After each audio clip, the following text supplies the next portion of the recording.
All right, talking about filling voids. Lots of different ways to fill voids. Is there a right way? Is there a wrong way? Is there a perfect way? A not perfect way?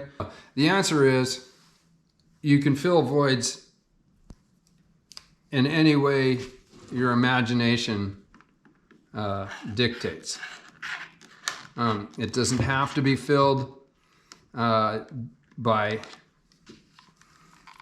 there's no set of directions. You just do what you have to do to fill a void. Now there's techniques that people use.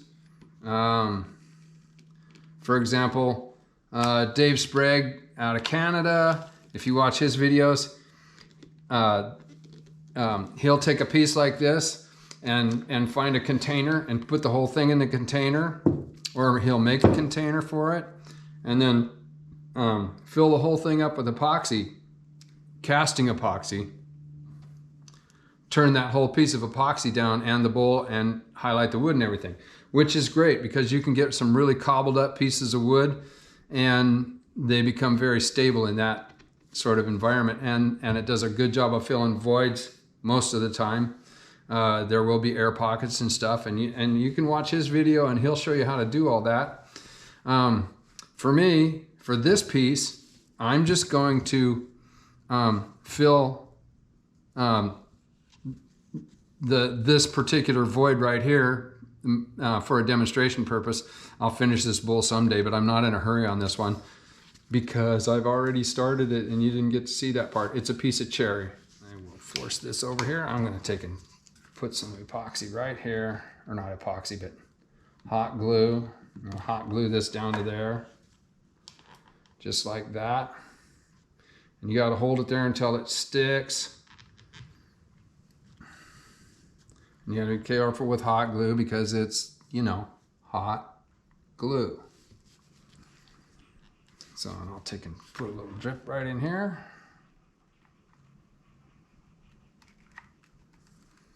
Fill up any voids.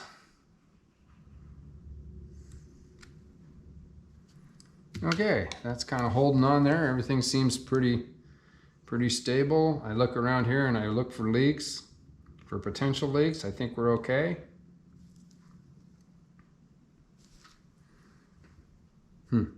Perfect. Okay.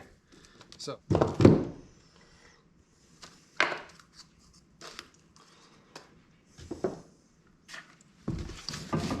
total boat tabletop epoxy.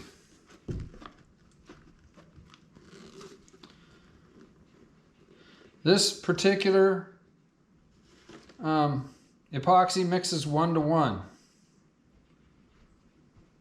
Other epoxies mix at different rates. So make sure that you follow the directions on the box. Right there in that really small print.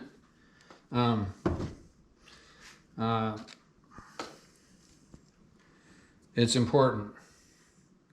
So this is also probably way more than I need, but I'm okay with it. So there's one. I'll just set this right here. Here's the other one.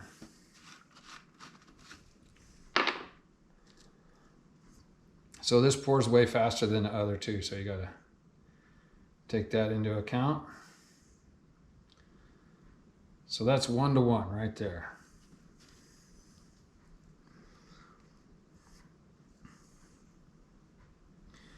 So there's that. And I'm gonna stir this up. Boy, I did make that a little. And I don't know if you've never used epoxy before, you can kind of tell when it's done because it gets clear again. So and you want to stir this so that it doesn't get, you want to keep as much air out of it as you can.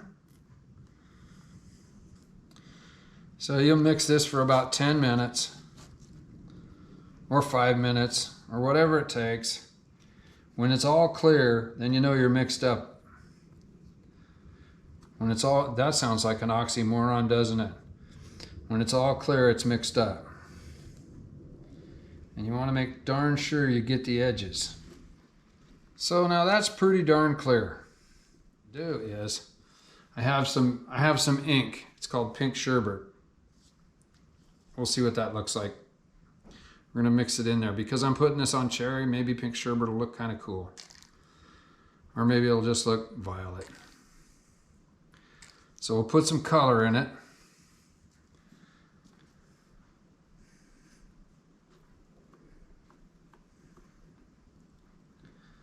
Does that look like the same color? Is that going to make a cherry color? I don't know. Here's something that might be kind of fun to do with it also. We got that, and now we're going to take and throw some of this turquoise in there just for fun.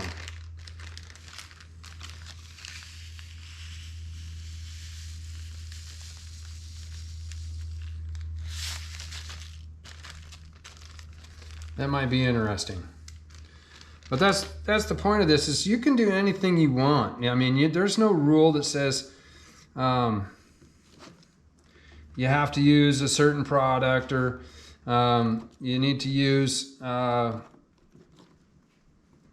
mean, there's nothing that says, oh, you're not a good turner unless you're using Sorby tools.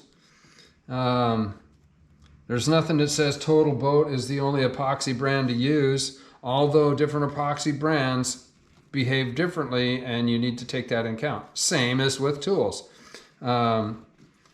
Benjamin's Best tools are good tools. Robert Sorby's are probably a little better. I've never used Cutter and Sons. Send me one, I'll try it out. Be happy to. I don't know. I think this is going to look pretty cool. We got some green mixed in with a little purplish pink background there. Okay, now that's pretty well mixed up. I mean, we mixed up a lot of stuff there. Let's see what's going to happen to it. Couple of things, because this is fluid and I put that turquoise in there. I think if there's little holes, that turquoise might help plug up the holes. So I'm going to take this and kind of dip it out of here to kind of make my life a little easier. And then I might pour out of that later, but okay, here's the bowl. I'm going to dump it in there and see what happens.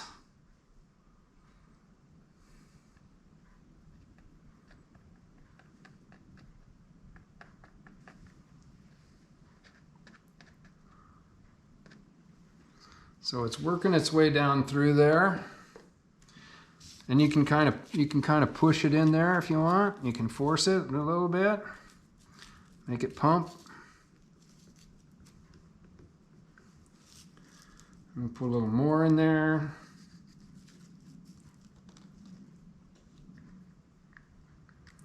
You don't want to just dump it all in there at once. You just kind of want to give it some room to flow. That'll let the air come out of it.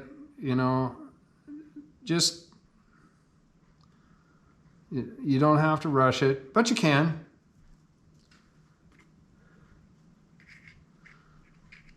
Stab it a little bit, make sure the air gets out of it.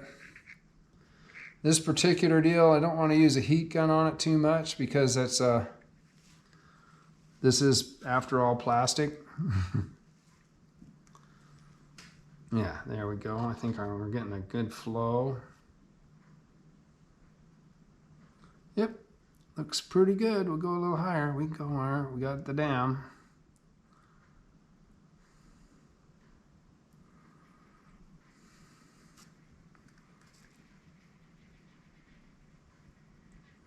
Another good guy to watch about using epoxies and stuff is, I think his name's Robert Zemecki.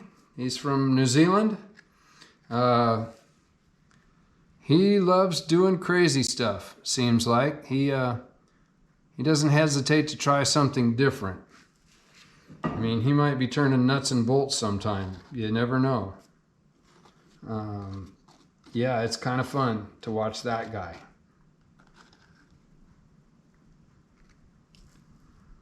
Dump a little on here. You can use a file.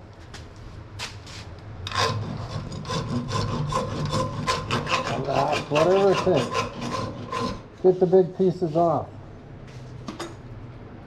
Or you can use a grinder, which I'm with a flapper disc. That's what I'm going to use.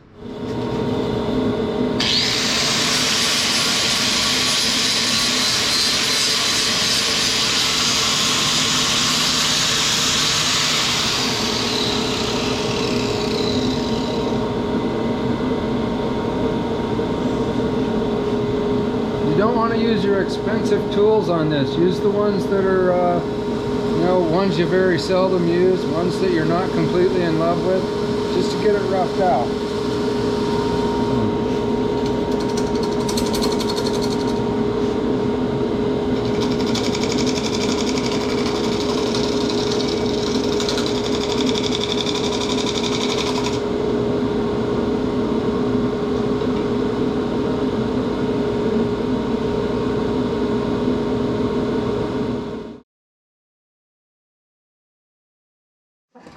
So same process, clean out all the gubbies. You know, that's all got to go out of there. And the thing about this fillers is you have to remember, okay, if I'm using sand or minerals, I'm going to be sharpening my tools a lot. You know, there's just no getting out of that.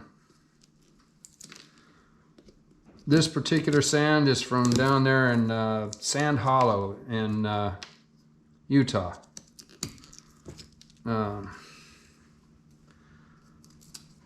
It's really fine sand, and it will do a number on your tools, on your chisels and such. But it does have a kind of a pretty pink type of color to it, and I don't use it very often, but sometimes I do. And, it comes in handy now and then. So there's my process. I'm all cleaned out. Okay, now we're going to just take the sand. Because this sand is so fine, it will work its way into every nook and cranny without a whole lot of effort. There we go, that's probably more than enough. And you just shake it around. It's going to find its own way, because it's really, really fine sand. So this is just, you know, it's a way. If you wanted to use something like this of color, plastics work really well. And I'll show you some of that in just a minute. But there we go. There's the sand, it's all in there. I know this is just a block of wood, but I'm just doing this for demonstration purposes. So there we have the sand.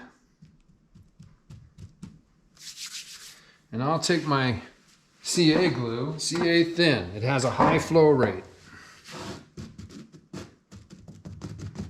which means it'll find its way into all the little nooks and crannies, hopefully.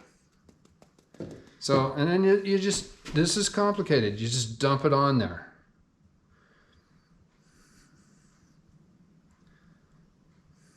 Outside layers. Now, you can see that's getting hot now. Anyway, it's going to go off here shortly. And then that'll be that. Yeah, okay. This is a fairly low temperature cutter, whatever you want to call it. They call it a stencil cutter. I use it for melting these plastics. So I have this crack right here, and a bearing to roll around on here. Okay. So I have this crack and I need to fill it. I'm going to use this hot melt. This color, particular color. Oh look, it's walnut. And guess what this is? Walnut. Let's see how it plays out. So I'm gonna just use this, and I'm gonna drip it on. I'm gonna melt it onto this thing. You have to give this thing a little time to heat up. It's not as hot as a soldering iron, and you don't want it to be because this plastic will burn. So it's kind of a a balance of where do you want this to go. So what I'm doing is I'm just pushing that plastic into the crack.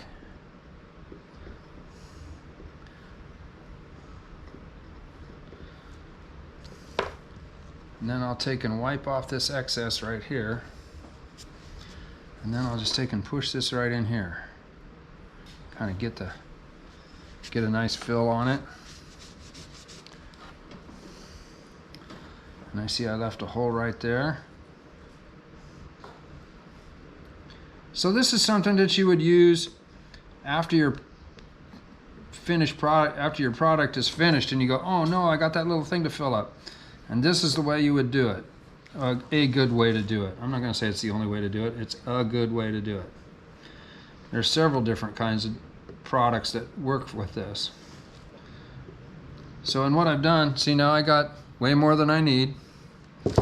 So then this stuff has a debonder, which is this, and it says it's a burn lubricant.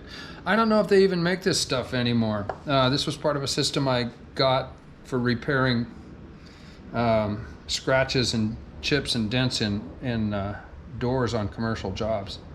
So this just kind of greases things up a little bit. And then we'll take our hot melt guy here and we'll just push this stuff out and get it up, get the excess off there.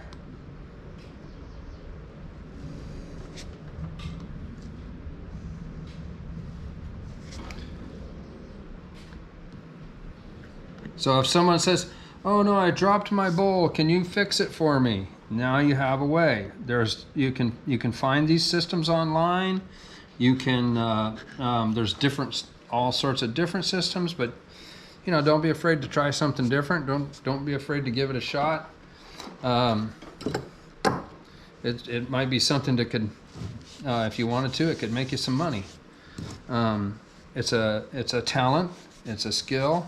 Matching colors is always a challenge, and if you have that talent or can develop that talent, well, it is to say, there was guys that got paid really good money to come out and do just exactly that. Fix a door, make it look natural. So this is what they did. That's how they do it. And sometimes you have to mix colors and fake in grain, and you can use color pencils or felt tip pencils and ink. There's a million ways that you can make things look repaired and natural. And yeah, if you wanted to make a dime at it, you could. Anyway.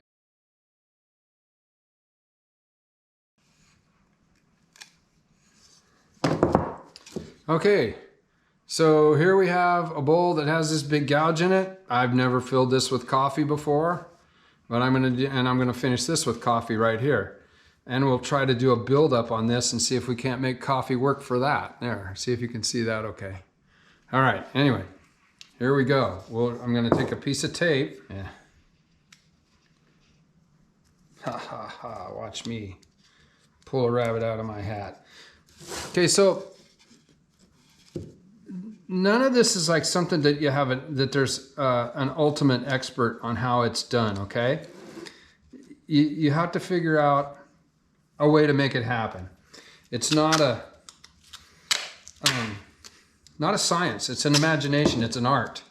So, you want to be kind of an artist. It's not something that is, not something that you're going to, that you can be necessarily taught. You can be shown, whether I don't know, how do you say that? It's like, use your imagination to do these things. That there may or may not be a perfect right way, and it may just be however you feel like doing something at the time. Is there a perfect way? Only the way you do it is perfect. So we're going to use some coffee on this one. We're going to do a coffee fill on this little crack right here, and then we're going to build this up here and make this wall complete out of coffee. and we'll see how that turns out. Once again, I think this is a piece of cherry. I'm just guessing. Okay. I'll take my little knife here, use it for a spoon, and I'll spoon me out some nice fine stuff, and I'll put it on there. And I'll kind of 2-finger pack it down.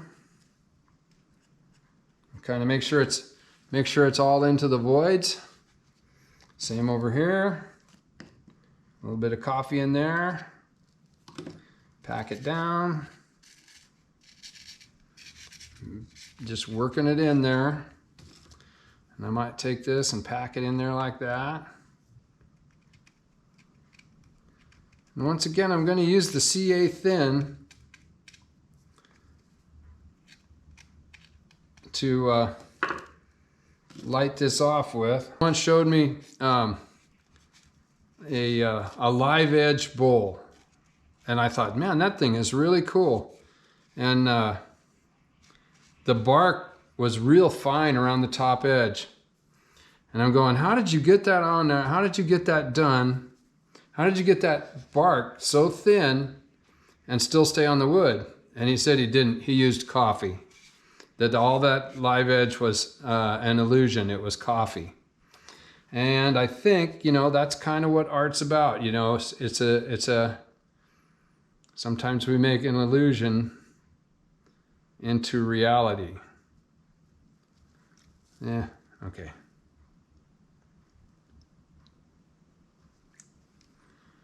Perfect. So now that coffee just lit off in there. I'm going to show you something that I probably should have done with this before, but I'm not worried about it because I'm going to turn that on anyway.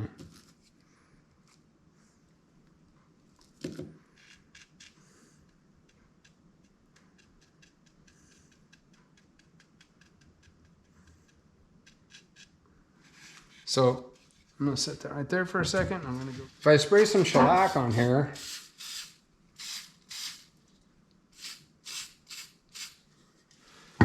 it will penetrate the wood and I won't get this stain on it if I let it dry long enough. I'm gonna let y'all figure that out. See how that stain runs off there? But it doesn't take over the piece. Now I'll throw a little bit, yeah, look at that. See how that boils out? So now that's hard.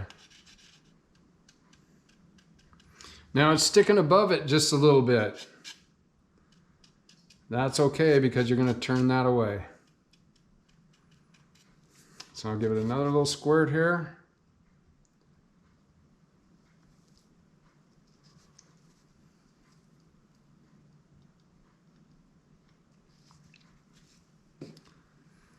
And there we go.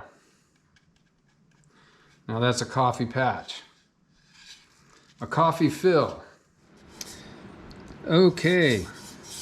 So I've got all my coffee fills done. Everything's looking good. I started sanding this off. And on purpose, I left this tear out. Because this is every wood turner's nightmare, is getting that turn out. So let's say you have a piece of wood and it's just soft and the tear out is deep, really deep, and you're already down to about 3/16 of an inch or 1/8 of an inch, and you know if you got to get that tear out, there's not going to be anything left of your bowl. So then you need to fill the tear out, right? Because you don't really have another choice. You either leave the tear out in it and let it be ugly, or you can fill the tear out. So I have a way that I use to fill tear out. It's not my, it's my last resort. Filling tear out is not something I like to do. I usually like to sand through it. And in this case, I could probably do it, but for demonstration purposes, I'm going to fill it for you. So what I do is, as I'm sanding the bowl, I collect some of the sawdust, and then sawdust, sanding dust, whatever. Then I have this clear grain wood filler stuff that I bought a long time ago, and I really don't use it much for anything except for making a paste out of, because it makes a really good paste. So what I'll do is I'll take a little bit of this, about like that, and then I'll mix it up with this sawdust. It ain't sawdust, sanding dust. And I'll make a little putty out of it. So I'll putty that up, and I'll make it kind of, I want it to be fairly thin, you know. I want it to be thin enough to where I can force it into the tear out. Now I've got that mixed together pretty well.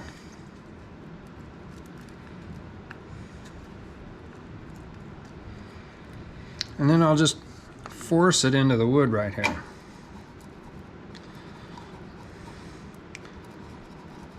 And that's going to give the wood, the paste has a kind of a binding effect, you know. I mean, it's like kind of like a glue, not a great glue, but it's a glue, and it's going to fill those little